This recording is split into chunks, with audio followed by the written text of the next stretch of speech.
to run the meeting. And once that person is picked, then the meeting will officially start and we'll do our pledge and we'll do our prayer. The thing that we're all used to, okay? But this is what we'll do first. So Madam Clerk, if you call the roll, then we'll see who is going to run the meeting tonight. Okay. Councilwoman Cantu? Here. Councilwoman McCann? Here. Councilwoman Patton? Here. Councilman Walgie? Here. Councilman Grable? Here. And Councilwoman Pugh? Here. Do I hear a motion from anyone, from one of you all, to run the meeting? Yes, I will make a motion, since all the votes start on that side of the room and everything starts from there and comes around. I think it's the first spot over there. If Nicole is willing to run, I think we'll let her run. I'll second that motion. We have a motion and a second. That means we need to have a roll call vote for Councilman Cantu to be, Councilwoman, I'm sorry. Yeah. To be our mayor running the meeting tonight, so to speak. So could you call the roll for that vote, please, Madam Clerk? Councilwoman Cantu? Yes. Does she vote? Yes. Councilwoman McCann? Yes. Councilwoman Patton? Yes. Councilman Walgie? Yes. Councilman Grable? Yes. And Councilwoman Pugh? Yes. You can sit there here. You do not give up your vote as a council member just because you sit here or there. It doesn't matter. Yeah, so wherever you want to sit. I'll just Sit in your place. Meeting's yours. I'd like to call this meeting to order. Let's stand and take the pledge. Pledge allegiance to the flag of the United States of America and to the republic for which it stands, one nation, under God, indivisible, with liberty and justice for all. We're going to say prayer. Dear gracious Heavenly Father, Lord, I just want to thank you for this night. Lord, I just ask that please be with each and every one of us as we have to make these decisions for our city. They're tough decisions, but this is what we were elected to do by our citizens, and this is what we need to do. I said this in your name, Lord, amen.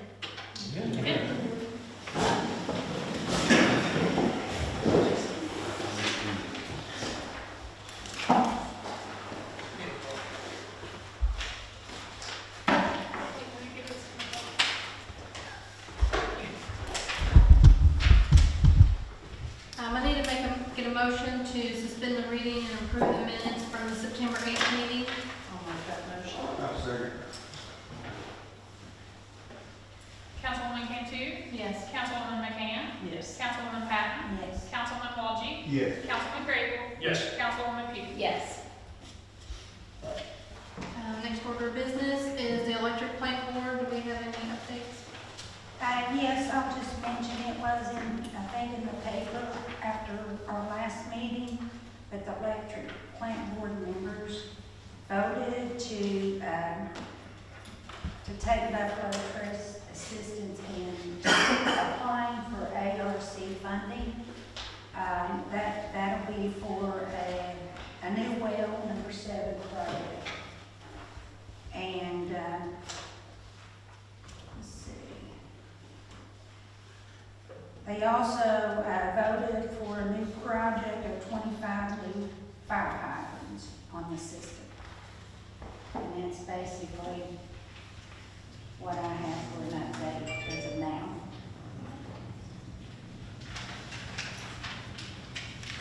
In old business, we need the second reading of ordinance 220-25-2025, the real estate tax assessment and tax rates for 2025.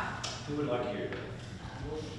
All right. In order, the city of Vanceburg, Kentucky, establishing real estate tax assessments and tax rates for 2025, setting forth timetables for the collection of such taxes, and setting forth enforcement procedures, including penalties for the collection of delinquent taxes. Those rates are real estate 0.13 per 100, and personal and intangible property at 0.14 per 100. And that's your second reading. You'll need to have a motion, second, and vote. And those rates are the same as they were last year, correct? I'll make a motion. I'll second. Councilwoman Cantu? Yes. Councilwoman McCann? Yes. Councilwoman Patton? Yes. Councilman Walgie? Yes. Councilman Grable? Yes. And Councilwoman Pugh? Yes. Next order of business is second reading of ordinance 200.200B, the budget amendment. Would anyone like to hear that? Yes, please. In order, the city of Vanceburg, Kentucky, amending the city's budget for fiscal year 2025-2026, by estimating revenue and appropriating funds for the continuation of city government. This will be the second reading, and there need to be a motion, second, and a vote. I'll make a motion.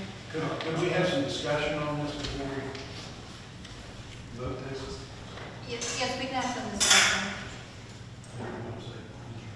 I've got a question actually for the attorney, really for clarification. Steve, I've spoken with the attorney with Kentucky League, and then with my real estate stuff, I work with attorneys pretty regularly. I've got a client who's also a city attorney, and they both were in agreement on that side. She kind of got me straight on it, and then he clarified it, but I really wanted to get your thoughts on it, and I'd like this to be for the record. And just in the event this doesn't pass, or even if it does, we want clarification. I'm going to try to make the question as clear as I can. Okay.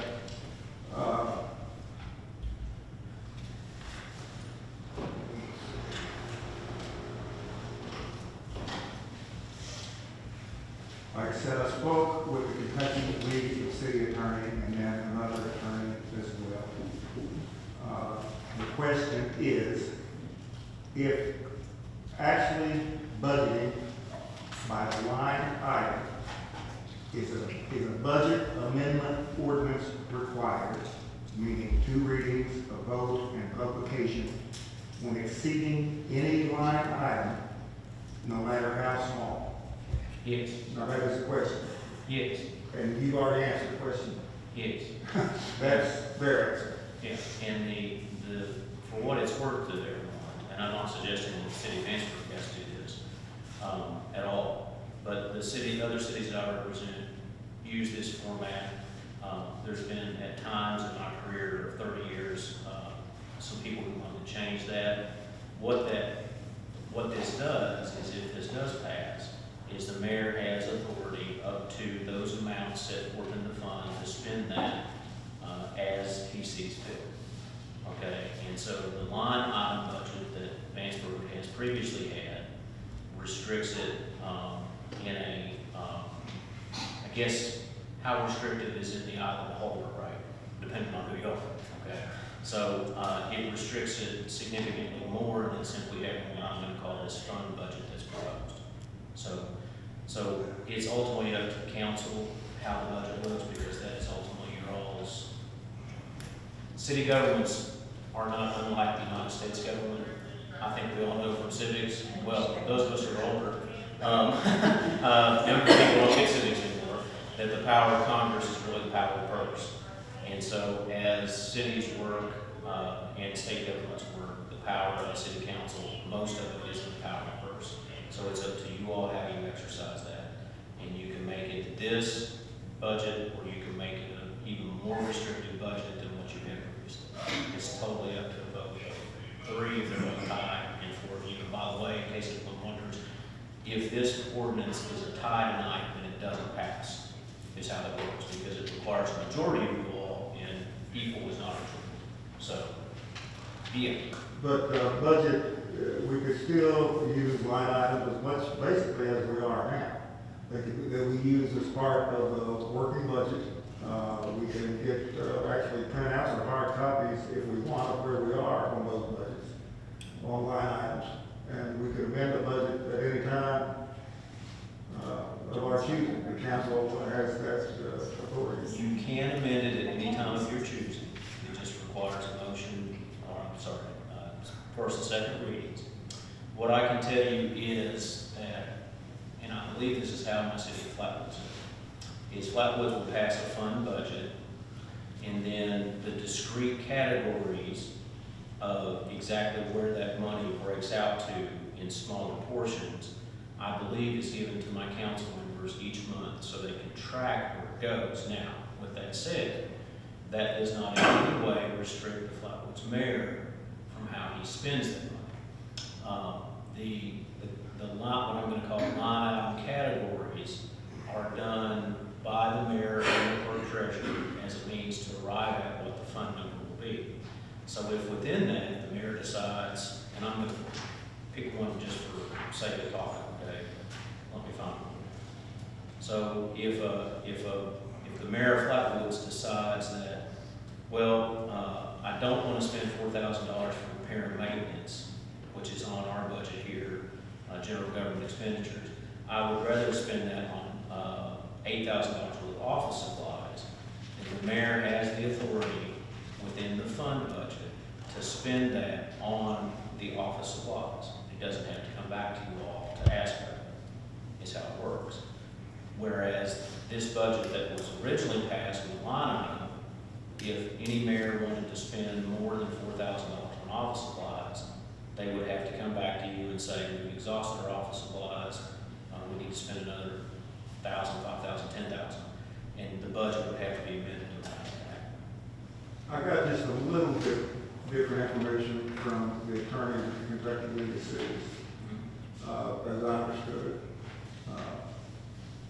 She said technically that the line item, if you were budgeting by the line item should actually be amended prior to spending. It should No, be. no, that's true. No, Well, that's true. then if it's going to be amended prior to spending, the council is going to have a say prior to the expenditure. You should, and you always do have a say. So what has happened in cities that I've represented before, when that budget number in a fund has had to be exceeded, and it has had to be from time to time, Sure. is the council then goes back and ratifies, which is a term we attorneys use that is a term of art, ratifies the action of the executive branch and says, yeah, it was okay to do that. So the law on that is that if an officer of a city takes an action, all right, that wasn't allowed, and we'll use the budget as an example, but there's hundreds of them, that wasn't allowed by the budget, but the council goes back and says, well, that's okay, then everything is fine. The council's not required to do that. Okay, don't misunderstand me, you don't give it the power. That's not what I'm saying at all. But the council is allowed to go back and ratify that action. Now, we could probably teach a class on it for an hour, but I don't think anyone wants to hear my, I see some of y'all shaking your head, no one wants to hear my hour-long explanation of it, but yeah. She said that that was done in some cities relatively routinely, that they would wait quarterly or wait till the end of the year to do that ratification. But, you know, she said people, and it's usually, this is what her words, it's usually not necessarily a challenge, but it's legal. And she ad-libbed the comment that if she were a mayor, she would absolutely recommend against doing that. But it's often not challenged if it is adjusted after the fact. I don't know if it is or not, but I remember, because I don't have, only Vanceburg is the only city I have that has it. But anytime it's been overspent in the cities, other cities I represent, it's been an emergency situation with a limited choice, like we weren't gonna have water in Flatwoods, or we weren't gonna have police protection in Belfont or something. And just for the purpose of discussion, the department heads of our largest department are sitting right here with Mr. Gilbert, being the police chief. And I've spoken with him, not in detail, but got his opinions about how his budget's handled. He's good with this. There's never been an instance where anyone has come in and said, hey, I want you to take this money and spend it here. It just means that if he goes over, if he had an engine blow up in a vehicle, and he had so much budgeted for maintenance, he can go ahead and pull money from another line item, take care of that line item, and then we would get an update our next meeting. And we could discuss it till the cows come home. That's why I think clearly this is the route to go on our budget, and I'll vote accordingly. I'll go in line. Oh, sorry. No, if you were next, tell me. Yes, if my hand was up before. There you go. No, I just wanted to say, I too called Kentucky League of Cities. I talked to Megan Griffith, the attorney there. And she said some cities do this, some do not. It's entirely up to the council whether they should do it or not. And my thought is, we've been talking so much about transparency. This, I don't think, is transparency. And I think that all the taxpayers And all of us deserve to know where the money's going. Well, you have time to do all the talking, John, to get something to say? Well, and basically going back to what she's saying, if we go this new route, we won't know until after the money's spent. Actually, no, we will know, before the money's spent. There We'll is- know when, if, like I say, we go back to the analogy of a motor blowing up in one of the cruises. But there will be no line item budget. Yes, there will. We will have, all the line items that we use with the budget now will still exist.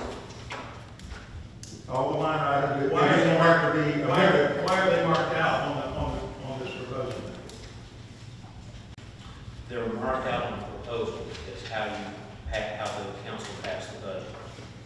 And how it's done is that it is a line item budget. Correct. So what I understand that's being said, and I may understand it wrong, and correct me if I'm wrong, is that she is still going to report to the council where the money is spent is in the line items.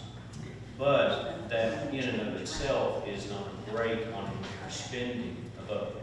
No, but reporting how the money is spent is not a budget. She's not gonna set a budget and say, here's how much was spent, here's how much is left in that budget. Because there is no budget in that line item.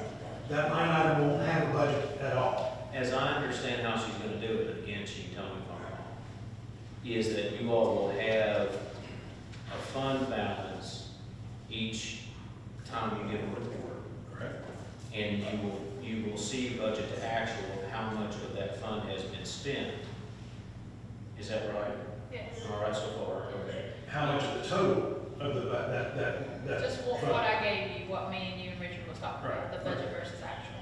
So And I can give that every month. right, but again, that's showing, let's say the police department has a total budget of $100,000. I know that's, let's say the police department has a total budget of $100,000.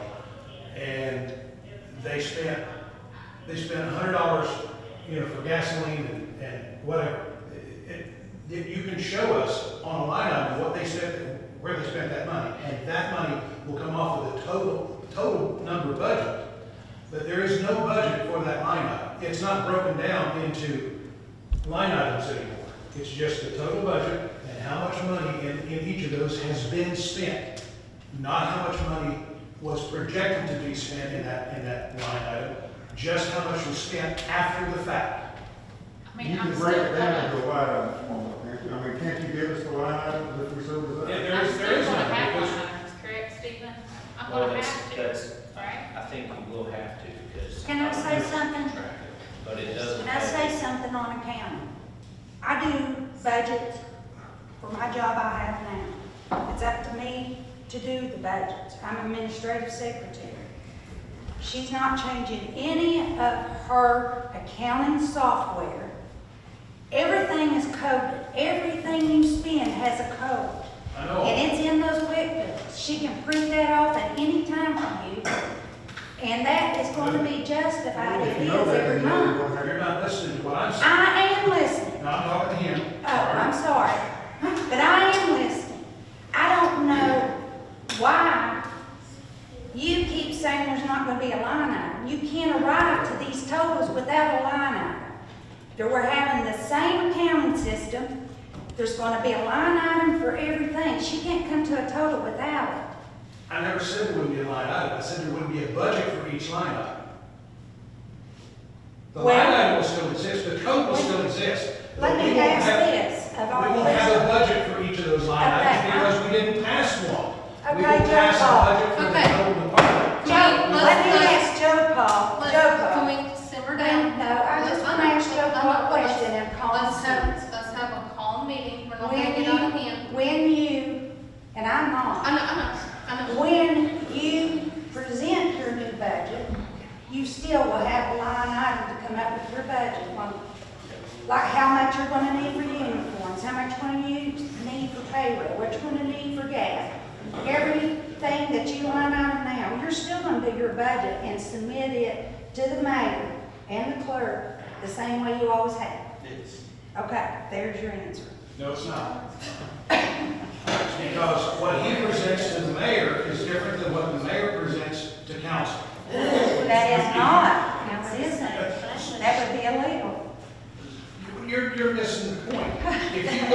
look at what they're proposing, this is the proposal right here. This is the proposal for the new budget. And if you look at the proposal for the new budget, all those line items, there's a line drawn through all those line items, because you won't budget based on each individual line item, you'll budget based on the total fund for the police We department. will not have to pass a budget amendment ordinance every time we go over on someone's And you don't budget. have to. Yes, you do. That's what I'm trying to just explain. You can do it once a quarter and monitor your budget. You can do it once a quarter, monitor your budget, and you can do more than one line item and make a proposal for more than one line item at a time. And if you do your budget properly, it's been done for years. The federal government does it that way. Let me ask you, if this is such a great idea, why didn't you pass it when you were mayor? There was no reason to. Exactly, and there's none now. It really wasn't brought to everyone's attention until recently. I don't But you're think- dealing with a lot more money and projects than when I was mayor. And also, just like you spoke with the contingency or discrepancy funds. The state says there's this much here that there is a ceiling on. But that doesn't mean we have to follow that. But we don't attach it to this budget. Some cities do. But you also said 40,000 is attached to this budget. It's not. It's not. That is a whole different, some cities do, am I right, Stephen? Some cities attach their discrepancy funds written up in their budgets. My point Some do. is on the 40,000. If we had a discrepancy fund for the mayor, $40,000, okay?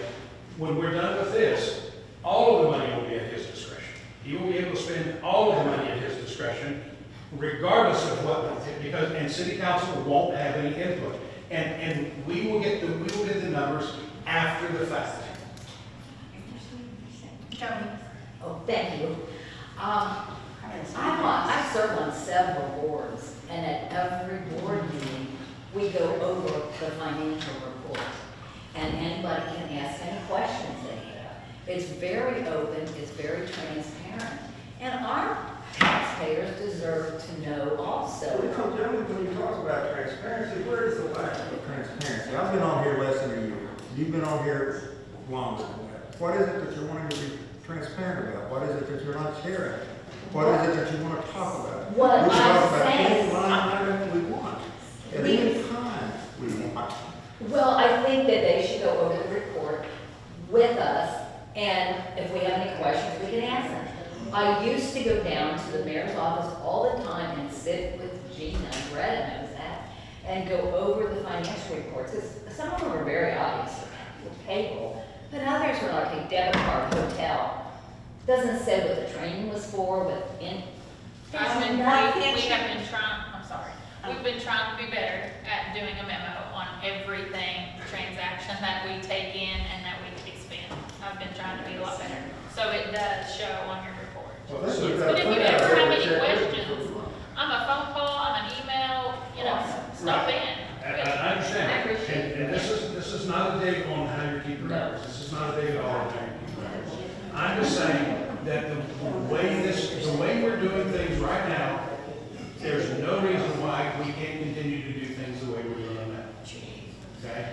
I see no reason why. And what we're changing now does not fix the problem that we had with the last budget, and that was overspent.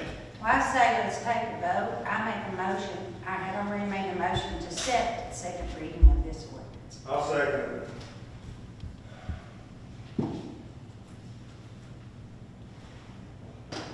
And then Richard, right, second. Yes. Okay. Councilwoman Cantu. And to set this is to set it with no line item. Is that what we're speaking? Yeah, the budget will be exactly what you have in front of you, which is it will be a fund budget, for lack of a better word. But there's. Just the fund. No. Councilwoman McCann Yes. and Councilwoman Patton Yes. and Councilman Walgie Yes. and Councilman Grable No. and then And Councilwoman Pugh. No. So we have 3 no's and 3 yeses.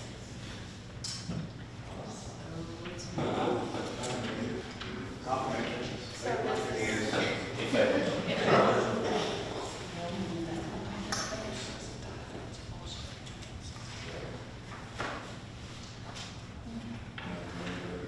In old business, last meeting, we had to go in executive session about a personnel matter. I believe we need to go back into executive session again and discuss this further. So I'd like to make a motion to go into executive session to discuss a personnel matter. I'll second.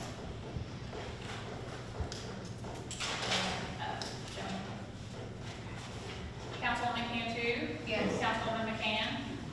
Yes, excuse me. Councilwoman Patton? Yes. Councilman Walgie? Yes. Councilman Graypool? Yes. And Councilwoman Pugh? Yes.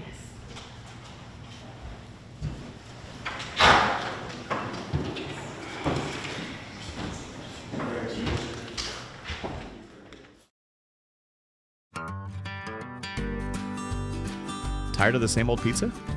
Then it's time to taste the difference at Artie's Wood-Fired Pizza in Vanceburg. We're talking authentic handcrafted pizzas, baked to perfection in our traditional wood-fired oven. That means a perfectly crispy crust, bubbling cheese, and incredible smoky flavor you just can't get anywhere else. From classic pepperoni to unique gourmet creations, every pizza at Artie's is a labor of love, made with the freshest ingredients, right here in Vanceburg, Kentucky. Bring the family, bring your friends, or just treat yourself. Artie's Wood-Fired Pizza is your destination for delicious. Find us in Vanceburg. Taste the tradition. Taste Artie's.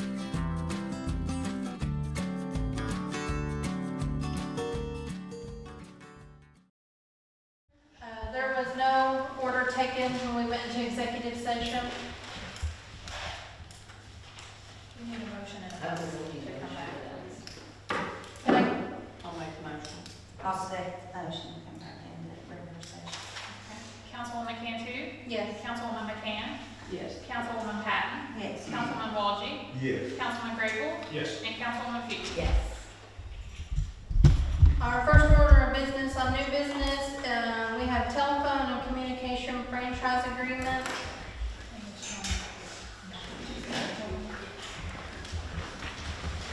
Thank you, Ms. Mayor.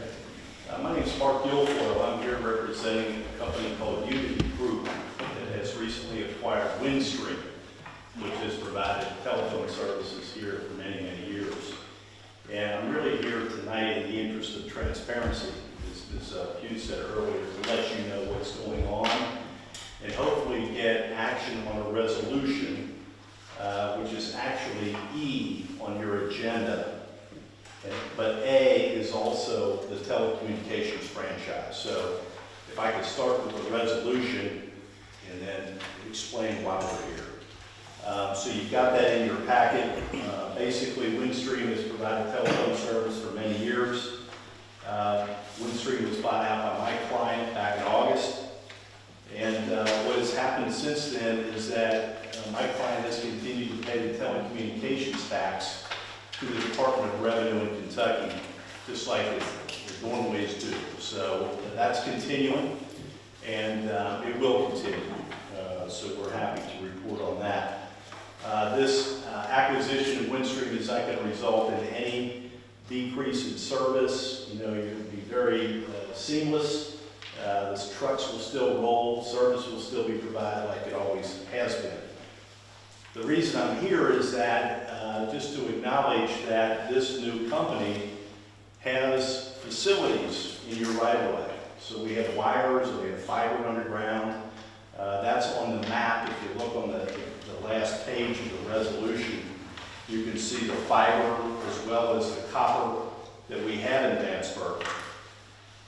And it's really just to let you know it's there. And so what this resolution is designed to do is to memorialize what the current situation is. So in section 1, this city is acknowledging that we will continue to locate this copper and fiber in your rights of way, and that we may be allowed to do that so long as we keep paying the telecommunications tax, which we are going to do. And then top of page 2, There's an acknowledgement that this is a non-exclusive arrangement. If for some reason some other telephone company would come along, a competitor, they would be able to compete with us if you all would grant them a franchise. So that's really what this resolution is all about. It's just, this is the status quo. I'm here on behalf of the new company to let you know we're here. Service is going to continue unabated, and so that's issue one. Issue two, which I'm going to suggest after talking to Stephen, that maybe we punt it to next month, and that is to have a formal franchise. So if any utility wants to put wires or anything over your streets or under your rights of way underground, you have to have a franchise. That's Kentucky constitutional law. We can't find the Windstream franchise. There had to have been one at one point, or we wouldn't be there. So we're thinking we need a franchise. That will take time. That's going to take an ordinance. That will take Stephen and myself looking at this document that's in your packet. So really just to come back to you later on that, but for tonight's purposes, to go ahead and get the resolution passed. That's my request for tonight. And with that, I take any questions you might have. Any enhanced services with this, or like you said, this is just a status quo, something that's already happening? Yeah, it's definitely the latter. What will happen with this new company is they're going to borrow more money and they're going to plow that back into enhanced services. So you're not going to see that right away. I don't want to overcommit on that. But that's really what we're up to, is trying to raise capital to go back into the communities we're already into. And what this resolution is going to allow and ensure is that we don't have any interruption in Vanceburg while we take care of the franchise, which takes time to do. Yeah, because it's just part of the, I don't want to say paper pushing because it's more important than that, but we can't get this done in as quick a manner as we need to, and the resolution is just going to allow Unity to continue to operate like they have here, and then we'll get the franchise done and negotiated. Yeah. As far as any payment structure, I understand over this, it references KRS 136.6. Yes, sir. That's, let me explain. Back in 2005, 20 years ago, the General Assembly, in their wisdom, decided that we're going to do away with local franchise fees. And instead, we're going to require utilities to pay a percentage of gross revenues into the State Department of Revenue. And then the Department of Revenue, in turn, pays the money back out to the locales. So Vanceburg is getting some money from the state government based on what we're paying in. For telecommunications, it's 1.3% of gross revenues for sales within the city limits of Vanceburg. I don't know what that amounts to, but that's the statutory rate. So, sir, when you say 136, 600, that's what that rate is, and that's where that whole scheme is located. Okay? And Vanceburg isn't the only city Mark and I are working on. We've got the same issue in Greenland. Yeah. We might have the same issue in Bellefonte and Flatwoods and Worthington, and so Yeah. it's statewide, I think, for you on that issue. Well, yes, mainly Eastern Kentucky is the footprint we're looking at. Okay. Any other questions? Stephen, the franchise we have with Spectrum will not be interfered as well as we can have a franchise with them, correct? Sure. Yeah, cable TV is different from telecommunications, so Spectrum, you probably can have a franchise in place with them. This would totally Yeah, not but affect they that. have internet, phone, they have Yeah, internet, phone. Yeah. They don't. Right, yeah, so it's a bit of a competition here, but this is non-exclusive. So if you And look that's at why I the was top of saying- page 2, When you said it's that. non-exclusive, so this is not in any way meant to squelch competition. I understand. Need a motion, second? I'll make a motion to accept the resolution. I'll second.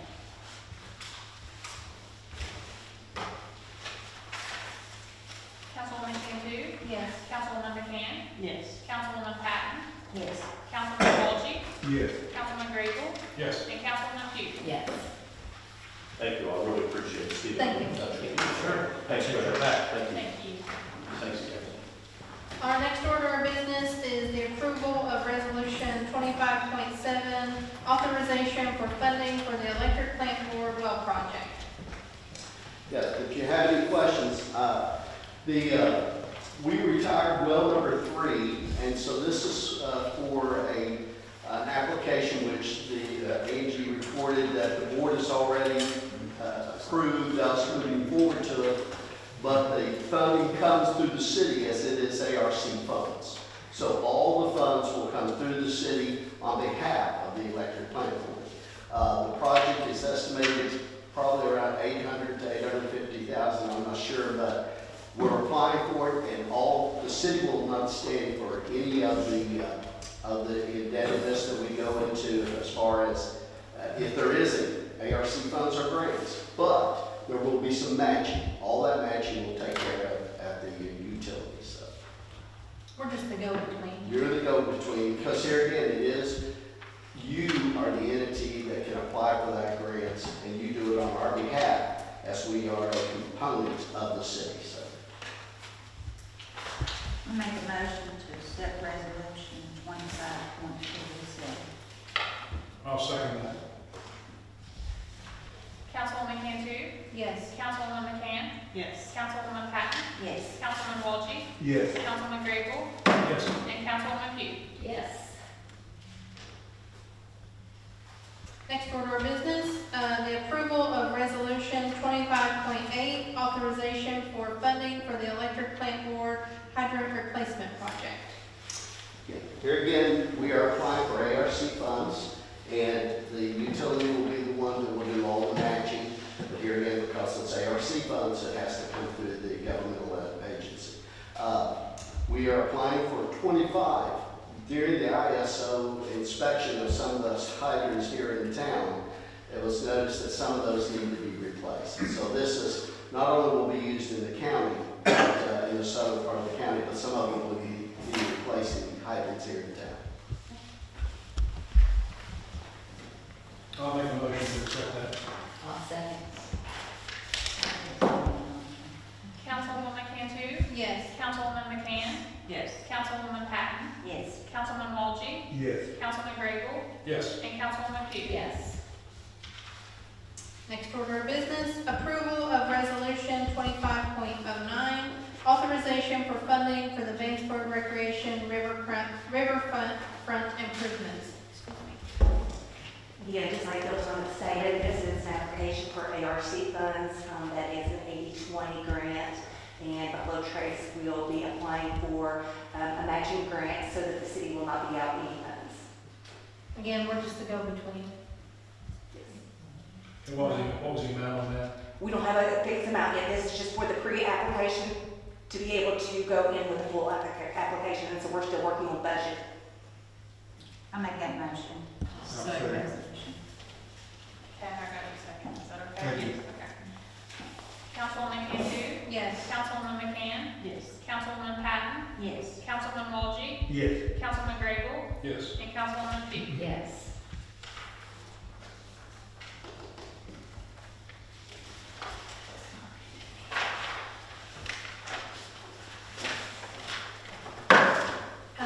For updates, just want to remind everybody about the festival this weekend on Saturday. Does anybody else have any updates? I got something I want to speak about for a moment. Sure, go ahead. You know, we have these meetings monthly, and we have 6 council members. And oftentimes, I know I'll come here thinking, okay, I'm gonna talk about this, this, and this, and then a curveball can come from somewhere, and you end up talking about something you didn't intend to talk about at all for most of the evening. Sometimes it just works like that. I really, Osmond's closing was really a hard blow for our new town. And before that, just a few years ago, we had Ron's Market that closed, which was a really hard blow for our little town.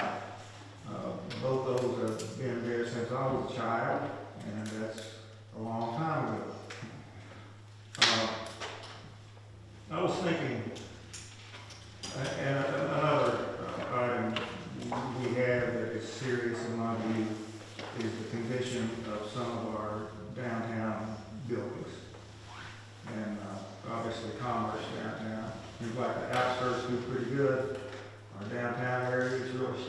struggling to work all the time with these recent closures. What I wanted to propose was a committee to take a look. I was thinking, well, what would you call this committee and how do you form a committee? I was going to call it a downtown assessment committee and just take a look at buildings and commerce. And was going to propose that I was going to go with volunteers, 3 volunteers from the council to maybe meet weekly or whatever worked out to us a little more often than once a month, and just focus on an assessment of our downtown area and what we might be able to do or not do to revitalize, and then report back to the full council. I would like to have a member of the Chamber of Commerce. I know, John, that you are, I think you're active in the Chamber. No, not currently. Not currently, well, Joni, I know that you are. I'd like to have at least one member of the Chamber on this committee, and then I would volunteer for the committee, and I guess one more volunteer. I wouldn't mind volunteering for it. Well, let's do that. If everyone's in agreement with that, I have no problem with that. It's not going to be a fun job. No, it's not. I agree. At least we can start the dialogue, and one of the things that I want to do, one of our tasks initially, will be make sure that we form a committee in compliance with any statutes and so forth. I've made a couple phone calls and done a little Googling, but we want to make sure that we do things right and meet the open meeting requirements, and hopefully begin to move football analogy, to move the ball downfield some. Sure. So, Stephen, does that mean we need a resolution on that, or can we just have a formal? I think if it's gonna be a committee formed by the city council, and I think you all want to have a resolution for it. If it's not gonna be one by the mayor. Okay. And you will definitely, if it's a formal entity, you're right, you'll need to comply with the open meetings requirements, and you'll need to comply with the open records requirements too. Public posting. Yeah, yeah. And now, if you all set a regular meeting, maybe not, but if all your meetings are special and just kind of ad hoc, then you have to give notice each time. Okay. Which you have to do. Well, I'll make a motion that we form a committee. I'm going to name it the Downtown Assessment Committee, and we have 3 volunteers. And as we work through this, we'll work back to the council with any of our thoughts. And of course, any of the council members, other council members are welcome to join. You just can't go over 3 or it ends up being a quorum. Of council members. Yes, that's, yeah. And that's, that's kind of it. I'll make a motion for a second. I will second. So I've got, you a motion to form the downtown assessment committee, with 30 council members, is that right? Okay. Yes. All right, and I got Joni second, right? Okay. Councilwoman Cantu, Yes. Councilwoman McCann, Yes. Councilwoman Patton, Yes. Councilman Walgie, Yes. Councilman Grable, Yes. and Councilwoman Pugh. Yes. So will the community be involved in this anyway? I think there's some flexibility there, Richard. You can be, you can certainly come to the meetings, and if you have any insights or anything you want to share, you can. So if you've been on the fire department, or the fire chief, or what, yeah, we definitely want you involved if we start to look at any of the buildings. Because, we've had to look at the same old buildings for at least 30, 40 years, and none of them seems to get any better, they keep getting worse. The businesses leave here all the time for some odd reason. I don't know if, some people ain't doing their jobs or what, the price is going up, can't afford it. But this community is drying up, and some of you council members have been on here for 30 years, I guess, or it seemed like it has, and it's not gotten any better. Well, I mean, you can sit up there and you can talk and, you know, about doing something, but getting the job done is totally different. Yeah. well, that's hopefully this is the first step in getting something done. I mean, that's certainly my goal, because I'm not wanting to waste my time. I see things on social media sometimes, Facebook, whatever, and it always irritates me when they say, you know, they don't want any growth. They want it to be retirement community. They don't care. Well, that's nothing could be further from the truth. We've got business people here, we've invested in this town. I've got a building on Main Street, I've got a home here. It's in everyone's house, have real estate. I mean, everyone wants this community to thrive, but it's not, there's no magic wand to wave. And these buildings, some of them that are in such distress, are privately owned. So it's very hard for the city it's very hard to step in and say, hey, you do this, you need to do that. Well, this building, but what about that building? What about the one over there? Start with them. None of this is going to be an easy task. And it's going to take, to make any real progress in the town, is going to take buy-in. That's why I wanted the Chamber of Commerce people involved, because it's not going to be popular sometimes possibly, and it's going to need support from the community. And I just felt like this might be a starting point, because we have one meeting a month here and you try to discuss things. Maybe if we designate a group to start with this, open the dialogue, it'll be open to the public, bring it back to the council if any action is going to be taken. And I don't know, it seems like a reasonable way It forward. looks like we're moving forward, taking the right step to move forward. It's the best thoughts that I have. Yes. Two places that you might start looking, and this is just an opinion, would be downtown Flemingsburg and Augusta, because both of those places have really changed over the last 20 to 30 years in what they bring in and what they've done, and how they managed to handle some of those old buildings. Because both of them, when I first moved here, had a lot. And I mean, I don't know if they're willing to talk to you, but that I Well, was. no, they're willing. I've got friends on the Vanceburg, particularly city council, and I know Nicole and I've been like the summer summit with the Kentucky League of Cities, and we've done some networking. I've got other council members from other towns, and I know that Flemingsburg recently took down. They went through this, they've actually had a building taken down, and it was a process. But we can learn from other. And Augusta has built something that's amazing for a little town that's in the middle of nowhere. Yes, I've still got hopes for this little town. I mean, it's definitely on the ropes now, but we do have the riverfront. The mayor has been working along with others, that trying to get that developed, applying for the grants and so forth. So I'm hopeful, with that. And then just getting the town cleaned up, and some of the buildings are gonna have to be addressed. Some of the buildings are not safe. And I do not know the procedure to get that done. We're gonna have to start exploring, researching, reaching out to other cities and the whole. One of the things I think we could also look at in this situation is, let's see if we can find some information on how we can help these people. Whether there's grants out there, whatever's available. The hardest part is most of this is in floodplain. A lot of this is in floodplain. And so that's the toughest spot, is to be able to revitalize these buildings in a floodplain without, and still fall into the guidelines. And I'm just curious, and I haven't checked into it yet, but I had talked to a couple of people about this.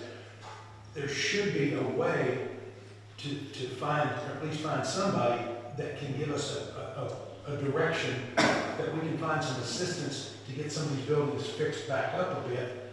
So that, so instead of, and I know floodplain, we have a floodplain coordinator, had a floodplain coordinator, and I know they were enforcing the law. I know that's something, that was their job. But is there a way to assist in getting those buildings fixed up? Is there any kind of grant money? Is there any kind of, When me and Richard were at, like you said, that summer summit, it was a whole day training on dilapidated buildings and how there's grants, how there's Right. national funding, that people can, I mean, Yeah, and I really think that's one of the things we need to look at, and I think, Well, that's what happened to our school, though, grade school, and Richard knows this. There was very few things that you could put in there, because that whole bottom floor could not be a permanent usage. And then it was hard to have a business on the top floor. And there were several attempts and applications made for historical mining and stuff in the past, but FEMA always shut us down. And it's sad. It's hurt a lot of river streets, actually. But some of them's been able, and all we can do is try to learn, like you said. Yes, exactly. Start Try to dialogue. learn ways around it, because some of them have. What's that? Some of these cities has been able to, like Make some Vanceburg, progress. some of these other little cities, river cities, has been able to, get money for these projects. Vanceburg was not able to, really. The They're not city- either. They were not able to with the bill they put okay. down. What they ended up doing was, as I understand, the owner had died, he left it to a relative, I'm thinking a daughter or something. And the building was in such shape that and the city had some liability with it, because it was unsafe, just like we made it, I don't know. And Was it she pretty gave the building to the city, Yeah. and they made to have it down, taken down. There's a But building. that's where we get back into our budget and what constraints we have to work within. Yeah, we have the laws in place, we have the ability in place, but we don't usually have the funding That's, to do what we need to do. go ahead, Jody. Stephen? Okay, thanks. Stephen, you mentioned once, and you knew his name, I don't remember what his name was, but there is a building inspector, I want to say it's in Russell, who said once he would come over here and go through some of the buildings. Maybe he would be useful for when you look at the buildings, I don't know, because he would know all the ins and outs. well, there's, that's another thing that they ran into in Vanceburg, or they learned, was they thought about, well, we need to get a structural engineer. And then they started looking at the pricing for a structural engineer and said, wait, we don't need to pay all this money to somebody tell us this building's falling down. We've got a couple that are falling down. It's my second structural engineer, it's like, we've got a building falling down, what do we do with it? How do we address this? Because it's not gonna get better, it's gonna get worse. I do know that from the school. That's why I wanted it down so bad, because every year it was getting worse. Yes. Mary thought it was crazy, and I said, that building's gonna be gone. And if, sometimes you can't get things achieved if you try hard enough. Is there any other updates? We have one person, the floor's open, Doug Lodge. He's already gone. Okay. I do have one more thing, it was brought to my attention. Several citizens have reached out wanting to know, like, maybe some food truck festivals. I think in the spring, the city needs to look at, I know over in Flemingsburg, I've talked to those gentlemen, they have a food truck Friday. Every Friday, they have different food trucks come in. If we could just get those brought in, and it's not right now, in winter coming on, but in the spring, just a different food truck come in, maybe park up at the commercial hotel in the back, like in that back parking lot. Bring some different food ideas, just something like that, and maybe something, I mentioned this a few years ago, like a movie night in the park, once a month on Friday evening or Saturday evening. Yeah, no, we've done that. We did that, before COVID, we did that, yeah. So maybe bring that idea back. But maybe once in the spring, we can look at that again. Something we have to look at when we do these, Stephen can probably answer a question, is how much that the city gets involved in, whether it's a festival, do we need special, at that time, special bonding, insurance. I know we did for our festivals, but a lot of that is because of our fireworks, correct? But, I think we carry enough liability for that. That's all they pay for Hmm, now. Fireworks now is all covered by KLC. is it? Because, I mean, you gotta have a certified person to run. That, and we have that, but we I'm do certified, have to I'm trying to have, get Joe Paul certified, so. but we do have to have an extra amount of insurance added. We used to. No, don't we used to, anymore. we don't now. Okay. KLC covers. That's good. So our liability insurance to you, your opinion would be not have to be increased for a festival or what have you. You don't increase them for festivals now. I mean, no, I mean, we got a liability coverage, it's blanket coverage, right, Kathy? I mean, That's it good. covers whatever we do. So that's not an issue if we wanted to do these weekend things and, good, that's good. Because we used to kind of get in that back in the day. Yeah, used to have a little bit of everything, had fights and. Yeah. Yeah, a little bit. Yeah, we had probably some of them things that we did. Yeah. Wrestling guys here back in the day. If we don't have anything else, can we get a motion to adjourn? I'll make that motion. I'll second. Thank you all, thank you everyone for coming this evening. Thank you. Thank you.